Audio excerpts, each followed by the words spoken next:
सद्गुरू श्री ब्रह्मचैतन्य महाराज गोंदवलेकर यांचं प्रवचन 28 जून.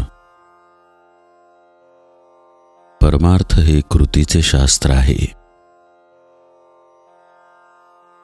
एकदा जनक राजाच्या घरी एक विद्वान आला आणि आपण आल्याची वर्दी त्याने राजाला पाठवली. आता राजा आपली पूजा करील असे त्याच्या मनात आले. हा त्याचा भाव समजून जनक राजाने निरोप पाठवला की आपण एकटेच यावे. त्याप्रमाणे आपण अभिमानाचे गाठोडे बाहेर ठेवून मगच रामाकडे जावे. तसेच सद्गुरूच्या घरीही आपले भांडवल बाजूला ठेवूनच जावे. मी कोण याची जाणीव जोपर्यंत राहते तोपर्यंत दुजेपण आलेच.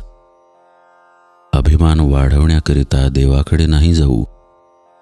दुसऱ्याचे वाईट व्हावे असे आपल्याला वाटले की आपला अभिमान वाढीला लागला आहे असे जाणावे. पोराबाळांवर जितके प्रेम करता तितके प्रेम भगवंतावर करावे. आपली आणि भगवंताची इच्छा एकच होणे हे परमार्थाचे सूत्र आहे. भगवंताची जी इच्छा तीच आपली करावी आणि आनंदात राहावे. अगदी निस्वार्थ बुद्धीने केलेले कर्तव्य कधी वाया जात नाही.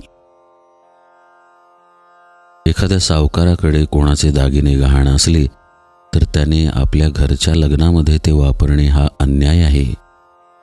त्याचप्रमाणे आपली मुले बाळे ही देवाने आपल्याजवळ दिली आहेत. त्यांचे रक्षण करावे ते कर्तव्य होईल. पण त्यांच्या ठिकाणी आपलेपणा ठेवून सुखदुःख भोगणे हे मात्र पाप आहे. संन्याशाने भगवे वस्त्र धारण केल्यावर त्याचा थोडा तरी परिणाम बुद्धीवर होतोच. त्याचप्रमाणे आपण भजन पूजन करू लागल्यावर त्याचा परिणाम आपल्यावर दिसला पाहिजे. जो शहाणा असेल त्याने समजून आणि जो अडाणी असेल त्याने श्रद्धेने बंधने पाळावीत. स्वतःच्या मताबद्दल आपल्याला पूर्ण खात्री असावी. त्यात घोटाळा असू नये. मनाने आपण खंबीर झाले पाहिजे. ज्याप्रमाणे पांढरा कपडा मळण्याचा जास्त संभव असतो त्याप्रमाणे सत्कर्माला विघ्ने फार येतात. त्यांना न जुमानता आपण सत्कर्म करावे. आचार आणि विचार ही दोन्ही जुळली म्हणजे उच्चारही तसाच येतो.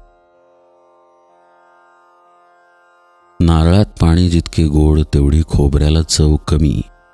तसे जेवढी विद्वत्ता जास्त तेवढी निष्ठा कमी. फार वाचू नका. जे काही थोडे वाचाल त्याचे मनन करा आणि ते कृतीत आणा. जसे वडिलांचे पत्र वाचल्यावर आपण त्यातल्या मजकुराप्रमाणे कृती करतो तशी ग्रंथ वाचनाच्या समाप्तीनंतर कृतीला सुरुवात करावी. परमार्थ हे सर्वस्वी कृतीचेच शास्त्र आहे. समाधान आणि आनंद हे त्या शास्त्राचे साध्य आहे. भगवंताच्या स्मरणात कर्तव्य केले की जीवनात आनंद उत्पन्न होतो. सर्व काही करावे पण खरे प्रेम साधनावर असावे. जानकी जीवन स्मरण जय जय राम.